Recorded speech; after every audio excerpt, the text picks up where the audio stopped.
पंढरपूरच्या वारीत 3 साध्या दिसणाऱ्या महिला चालत होत्या. लोकांना वाटलं त्या माऊलीच्या भक्तीत लीन झालेल्या आहेत. पण 3 दिवसानंतर त्यांनी पालखीत असा काही संतापजनक प्रकार केला जो ऐकून तुमच्या पायाखालची जमीनच सरकेल. चोरी नाही, दागिने नाही. मग या महिलांनी वारीत नक्की काय केलं? वारी म्हटलं की श्रद्धेचा सागर, पण याच गर्दीत फायदा घेऊन काही लोक भलतेच उद्योग करतात.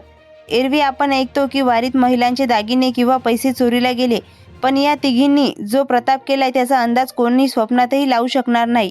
या तिघी 2-3 दिवसा वारकऱ्यासोबत चालत होत्या, मुक्काम करत होत्या, पण चालता चालता त्या असं काही संतापजनक पराक्रम करत होत्या की तिथेच एका वारकऱ्याच्या मनात संशय आला. त्याने जराही वेळ न घालवता तातडीने पोलिसांना कल्पना दिली. पोलीस तिथे पोहोचले आणि त्यांनी त्या तिन्ही महिलांना ताब्यात घेतलं. पण त्यांच्या चेहऱ्यावरचा साधेपणा पाहून पोलिसांना तीळमात्र संशय आलेला नव्हता. खाकी वर्दीतले त्यांना सोडूनच देणार होते, पण तेवढ्यात एका बाईच्या तोंडावर असं काही विचित्र हावभाव चमकले की पोलिसांना शंका आली. त्यानंतर पोलिसांनी त्याची कसून चौकशी केली आणि जेव्हा सत्य समोर आलं तेव्हा संपूर्ण महाराष्ट्र हादरून गेला. तेव्हा त्या तिघींचं जे सत्य समोर आलं ते अख्ख्या वारीने संप्रदायाला हरवून सोडलं. वारीच्या इतिहासातील ही आजवरची सर्वात धक्कादायक घटना ठरलेली आहे. या बायकांनी इतकं भयानक कृत्य केलं होतं की बातमी पसरताच पूर्ण वारकरी समाज प्रचंड भडकला. लाखो भाविक एकाच मैदानावर जमा झाले. सर्वत्र एकच गोंधळ आणि पळापळ सुरू झाली. चहूबाजूला फक्त गर्दीच दिसू लागली. पण असा नक्की कोणता प्रताप या 3 महिलांनी केला होता त्यामुळे तब्बल 1 लाख वारकरी रस्त्यावर उतरले.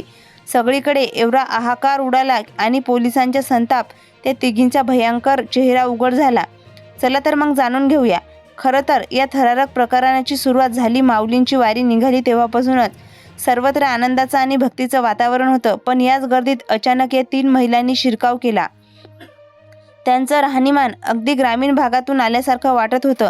अंगावर साधं मळकट साड्या. त्यांना पाहून कोणालाही वाटत नव्हतं की या बिचाऱ्या साध्याभोळ्या वारकरी महिला आहेत. त्यामुळे वारीत झालेली त्यांची ही एंट्री कोणाच्याच लक्षात आलेली नाही, कारण वारीत रोज हजारो नवे भाविक येत जात असतात.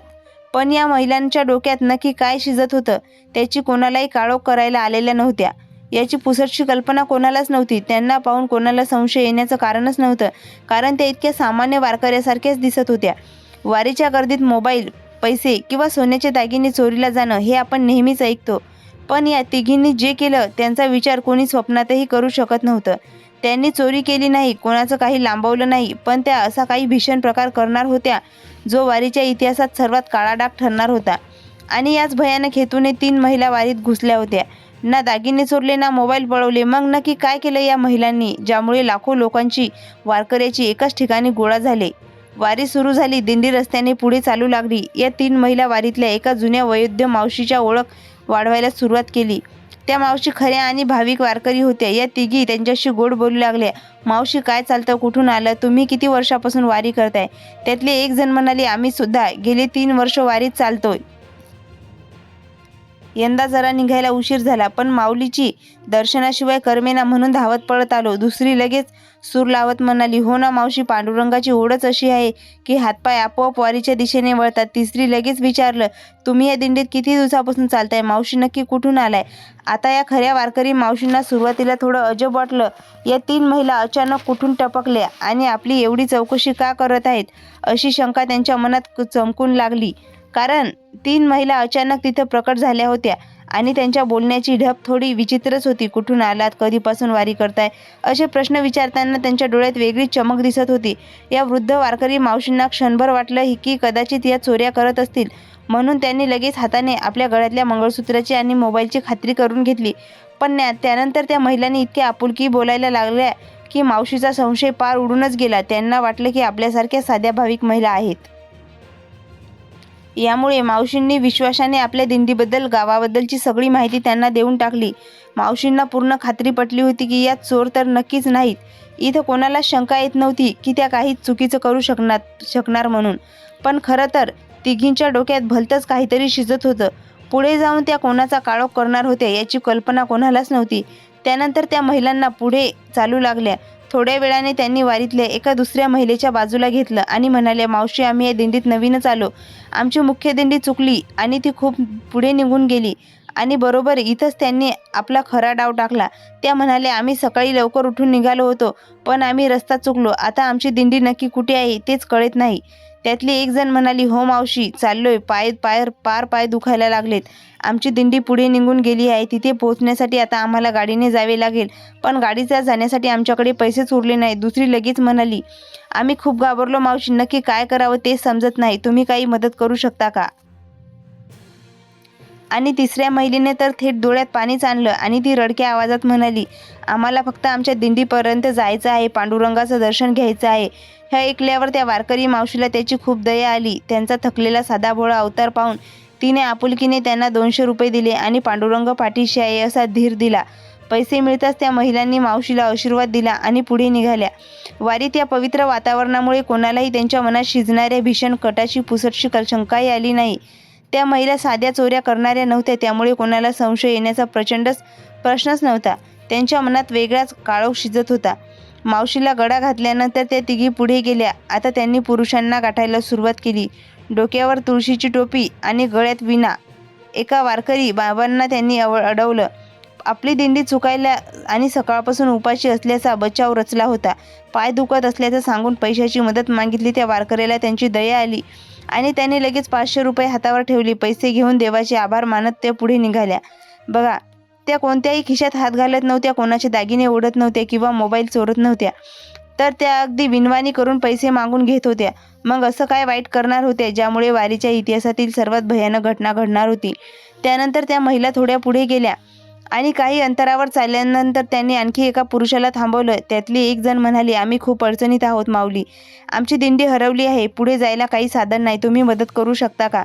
दुसरी म्हणाली, सकाळपासून निघालो, वाट चुकलो. दिंडी कुठे आहे तेच कळत नाही. तुम्ही काहीतरी मार्ग दाखवा.